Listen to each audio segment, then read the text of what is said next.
કાજલ રસોડામાં પૂરીઓ તળી રહી હતી અને બહાર બધા મહેમાનો જમવાની મજા માણી રહ્યા હતા.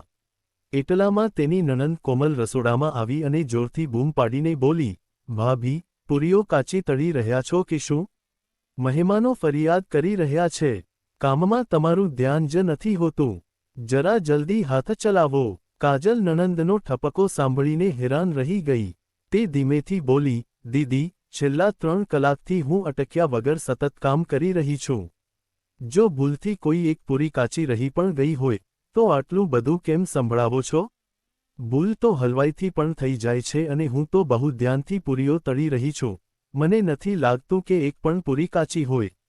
ત્યારે તો તેની નણંદ કોમલ ગુસ્સે થઈ ગઈ અને કહેવા લાગી, જેટલી વધારે તમારી જીભ ચાલે છે ને, એટલો જો હાથ ચલાવ્યો હોત તો કામમાં ભૂલ ન થાત. આટલું કહીને તે ગુસ્સામાં પગ પછાડતી ત્યાંથી ચાલી ગઈ.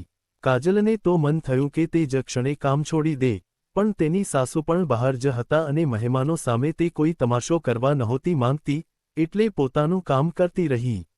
બધું કામ પતાવીને જ્યારે તે બહાર આવી ત્યારે તેણે સાંભળ્યું કે તેની નણંદ તેની મજાક ઉડાવતા કહી રહી હતી, ભાભીને તો પાર્ટી વગેરેમાં કેવી રીતે રહેવું તેની સમજ જ નથી. તેમને તો બસ રસોડામાં ભરાઈ રહેતા જ આવડે છે. તેમને બધા સાથે મળવા હળવામાં તકલીફ પડે છે કારણ કે તે બહુ ભણેલા નથી ને. એટલે જ તે રસોડું સંભાળવાના બહાને મોઢું છુપાવીને ત્યાં જ બેસી રહે છે.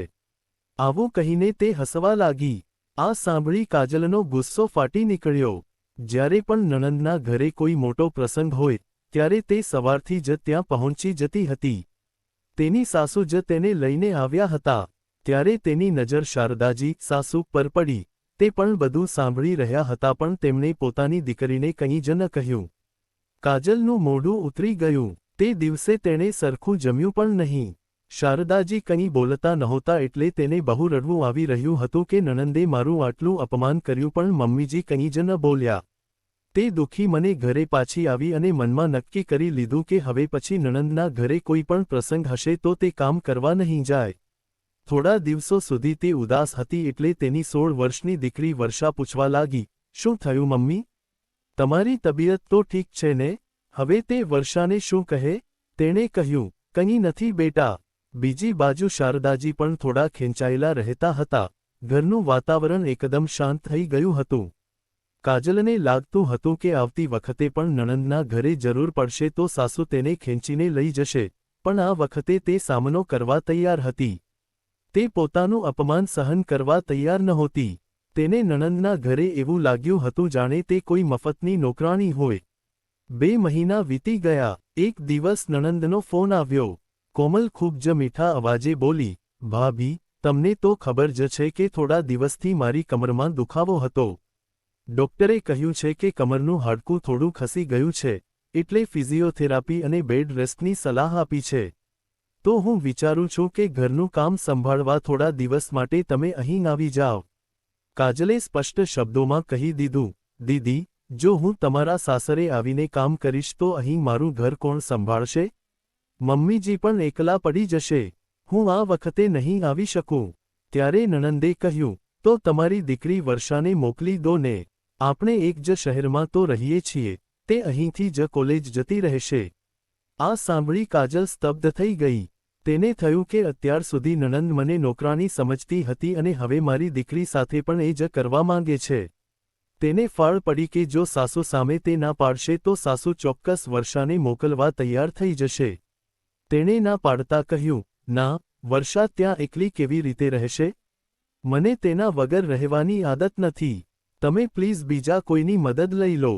ત્યારે તેની નણંદ ગુસ્સામાં કહેવા લાગી, હું હમણાં મમ્મીને ફોન કરું છું. મમ્મી કહેશે ત્યારે તો તમારે માનવું જ પડશે. આટલા નખરા શું કામ કરો છો? આજે વર્ષા નાની છે, 2-4 વર્ષમાં મોટી થશે અને સાસરે જશે ત્યારે તમે તેના વગર નહીં રહો. જો મેં મમ્મીને ફરિયાદ કરી તો તે તમને બરાબર વળશે. જો મમ્મીનો ઠપકો ન સાંભળવો હોય તો ચૂપચાપ વર્ષાને કામ કરવા મોકલી દો. કાજલ ગભરાઈ ગઈ. એટલામાં જ સાસુ શારદાજી રૂમમાં આવ્યા. ફોન સ્પીકર પર જ હતો એટલે સાસુએ બધી વાત સાંભળી લીધી હતી. કાજલને લાગ્યું કે હવે સાસુ વર્ષાને મોકલવા હા પાડશે, પણ શારદાજીએ તેના હાથમાંથી ફોન લીધો અને કડક અવાજે કહ્યું, અમે અમારા ઘરની જુવાન દીકરીને તારા ઘરે કામ કરવા નહીં મોકલીએ. જો ડોક્ટરે તને આરામ કરવાનું કહ્યું હોય તો કોઈ નોકરાણી રાખી લે, તેને પૈસા આપ અને કામ કરાવ. તારા ઘરે અમારી દીકરી સાથે કાંઈ ઊંચ નીચ થઈ જાય તો જવાબ કોણ આપશે? અને તારા ઘરે તો કેટલાય લોકોની અવજવર હોય છે. કોમલ ચીડાઈને બોલી, તમે મારી માં થઈને પણ મારી તકલીફ નથી સમજી રહ્યા? ત્યારે શારદાજીએ ધીમેથી કહ્યું, તારા ઘરે પૈસાની કોઈ કમી નથી, તો નોકરાણી રાખી લે. મારી પૌત્રી કોઈ નોકરાણી નથી કે તારા ઘરના કામ કરવા આવે. તું તારી નણંદને કેમ નથી બોલાવતી? તેને પણ એક દીકરી છે ને, તેને કેમ નથી બોલાવતી? મારી વર્ષા ક્યાંય નહીં જાય, આ મારો છેલ્લો નિર્ણય છે. આટલું કહી તેમણે ફોન કાપી નાખ્યો. કાજલની આંખમાં આંસુ આવી ગયા. તે બોલી, મમ્મીજી, દર વખતે દીદીના ઘરે કામ હોય ત્યારે તમે મને મોકલી દેતા હતા. મને લાગ્યું કે આજે તમે વર્ષાને પણ મોકલવા તૈયાર થઈ જશો. ત્યારે શારદાજીએ તેના માથા પર હાથ ફેરવતા કહ્યું, વહુ, હું તને તારી નણંદના ઘરે એટલે મોકલતી હતી જેથી તમારા લોકો વચ્ચે પ્રેમ જળવાઈ રહે અને તેને તારા કામની કદર થાય. પણ તે દિવસે પાર્ટીમાં મેં સાંભળ્યું હતું કે તે તારી કેવી મજાક ઉડાવતી હતી.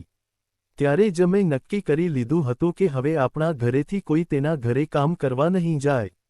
શારદાજી પોતાની દીકરીને ના પાડવા બદલ દુઃખી તો હતા, પણ અહીં વાત વહુની નહીં, એક માસૂમ બાળકીની હતી અને ઉપરથી દીકરીએ જે રીતે સંબંધોની મજાક ઉડાવી હતી તે તેમને જરાય પસંદ નહોતું આવ્યું. થોડા સમય સુધી કોમલ નારાજ રહી, પણ પછી ધીરે ધીરે બધું ઠીક થઈ ગયું. હવે તેની ક્યારેય હિંમત નહોતી થતી કે તે તેની ભાભી કે ભત્રીજીને પોતાના ઘરે કામ કરવા બોલાવે. મિત્રો, સંબંધોમાં વિશ્વાસ અને સન્માન ત્યારે જ ટકે છે જ્યારે દરેક સભ્ય પોતાની મર્યાદા સમજે. જો કોઈ સ્ત્રી બીજી સ્ત્રીનો ખોટી રીતે ઉપયોગ કરે તો ઘરની શાંતિ હણાય છે. સમજદારી એમાં જ છે કે અન્યાય સહન કરવાને બદલે સ્પષ્ટ રીતે પોતાની વાત રજૂ કરવામાં આવે.